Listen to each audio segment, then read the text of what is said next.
Hey guys, Alan Williams here. I get asked this question a lot. What are some things that we need to do to get our house ready for photographs when we get ready to sell it? And I've got one of the top photographers here in the Indianapolis area, Amy Latka from Dream Home Media. Amy shoots a lot of our photos. We do a lot of drone photography, still photos, twilight photos, etc. We use Amy for a lot of it, and she's fantastic. Amy's been doing this a long time. She makes our photos look amazing. She makes our listings look amazing, and she's the perfect person to ask that question for. So again, what are 5 things that every person getting ready to list their house should be doing with their house to make it look amazing in photos and in person? Hey guys, Alan here again. All right, I've got the #1 real estate photographer, Amy Latka with Dream Home Media. You can find Amy at dreamhomemedia.com. She's actually going to kill me because she's coming over to shoot one of my clients' exteriors.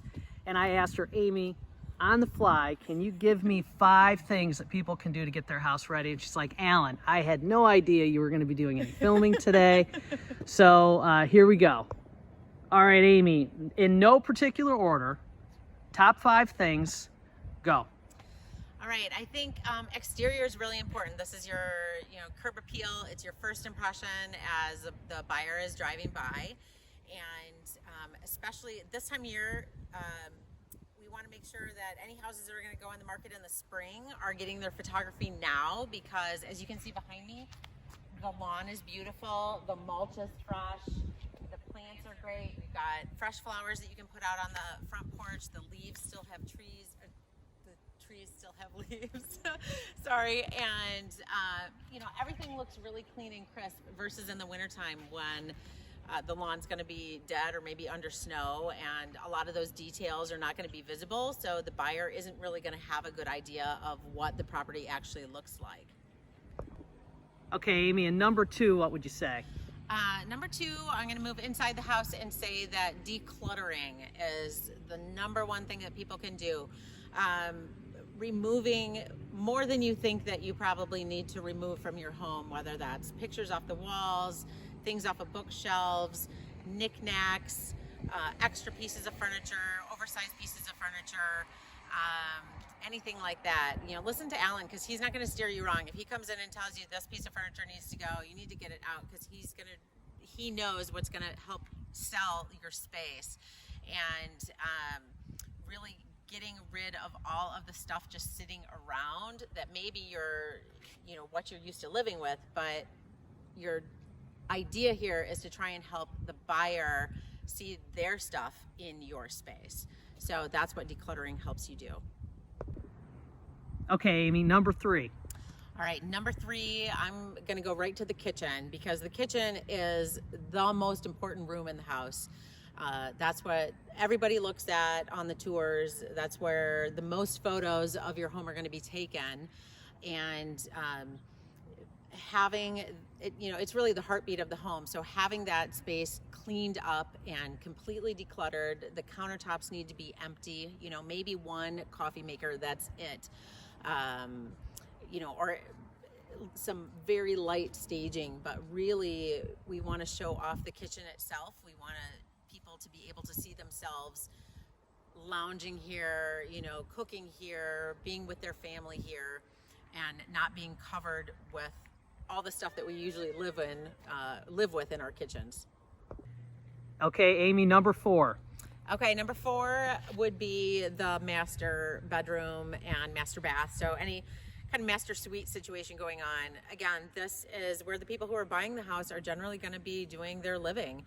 And this needs to be fantastic. Again, it needs to be decluttered just like the rest of the house. But, well done bedding and pillows on the master bed look great. Making sure that the lighting is nice in there and blinds are opened. Moving in specifically to the master bath, some important things there. The countertops need to be completely cleared off. Any windows, mirrors, reflective surfaces need to be cleaned.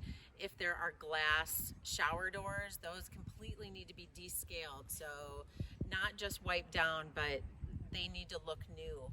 all the crap out of the shower. That all can be the seen. stuff out of the shower, the shampoo bottles and all of that just needs to be hidden away. Typically, the master closet is attached there, and in most homes we're not going to photograph the master closet unless it's, you know, a huge space in and of itself.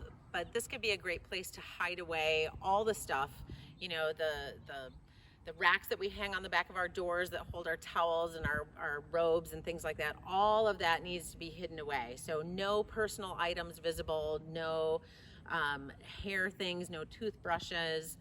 You know, I say on the sink, I'm okay with a soap dispenser. Like, that's pretty much it. Maybe a little centerpiece if you want to jazz it up a little bit, but really keeping it clean and simple so that you're not detracting from the actual bathroom itself, because that will be a big selling feature. And number 5. Number 5, I would say, is the lights in the house. And personally, when I come in, I like to have the lights on when I photograph a home. And what's really important there that the seller can do is make sure that all the light bulbs, I mean, this is so simple, but all the light bulbs need to be functional. They all need to be working, and they all need to be the same color temperature. So now when you go to the store and you're buying these LED light bulbs, you can buy warm bulbs, which are kind of a yellowish glow, or cooler bulbs, which are more of a white or a bluish look almost. And what's important here is that when you're replacing bulbs in, you know, say the master bathroom or in a, you know, a chandelier or something like that, that all the bulbs be the same temperature color. So it's really obvious and it looks really tacky when I take a picture of a beautiful master bathroom and there's a row of lights across, and, you know, 2 or 3 of them are a different temperature color than the others. So it's worth it to spend the time to run over to whatever your favorite big box store is and buy the light bulbs that match the same color temperature as the ones that are there.